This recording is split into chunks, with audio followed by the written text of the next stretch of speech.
খাবেন কেন? ওটা তো এইটাই হচ্ছে আমরা বাতিকে গ্যাসের ওষুধ খাই। বুঝেছেন তো? তো এইগুলো যত আমরা যদি দেখি ১০০ জনের মধ্যে হয়তো ১০ জন কি ২০ জনের হয়তো সত্যিই দরকার। বাকিরা আমি একটা গ্যাসের ওষুধ খাচ্ছি। কেন কি উপসর্গ কিসের জন্য গ্যাস হচ্ছে বলে খাচ্ছি। আমাদের কাছে কত রুগী আসে যে খেয়ে যাচ্ছে আমি আগে তাকে বন্ধ করি। ওটা তো আপনার এইজন্য যদি হতো তবে খেতে। সে বলছে, "না আমার তো কোনো গলা-বুক জ্বালা করে না বা পেটে জ্বালা কেউ করে বলছে না।" বাবা যাতে না হয় তার জন্যও খাচ্ছি। না, না, এ তো এরকমও বলে। অর্থহীন এবং হ্যাঁ, সেগুলো তো ক্ষতিকারক, তাই না? আপনি যদি বলেন যে গলা বুক জ্বালা, হ্যাঁ, আমাদের ওবেসিটির সঙ্গে কিন্তু গ্যাসের সম্পর্ক আছে।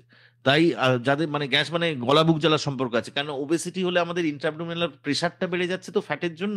যেমন প্রেগন্যান্সিতে বেড়ে যায়। তেমনি ইন্ট্রাabdominal প্রেশার যদি বেড়ে যায় সেক্ষেত্রে আমাদের স্ফিংক্টারের উপর স্টমাকের খাবারটা কিন্তু পাকস্থলী এই খাদ্যনালীতে চলে আসার একটা সম্ভাবনা আছে।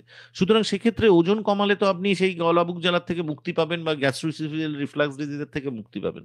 তাই ওজন কমানো এবং সেটা তো একটা নরমাল জিনিস যে আমরা স্থূলকায় থাকবো না। ফিজিক্যাল অ্যাক্টিভিটির মাধ্যমে আমরা অ্যাক্টিভ থাকবো। আমাদের মাসল গুলো অ্যাক্টিভ থাকবে। আমাদের বয়সকালে আমাদের সার্কোপেনিয়া বলে একটা জিনিস হয়। মাসল উইকনেস হয়ে যায়।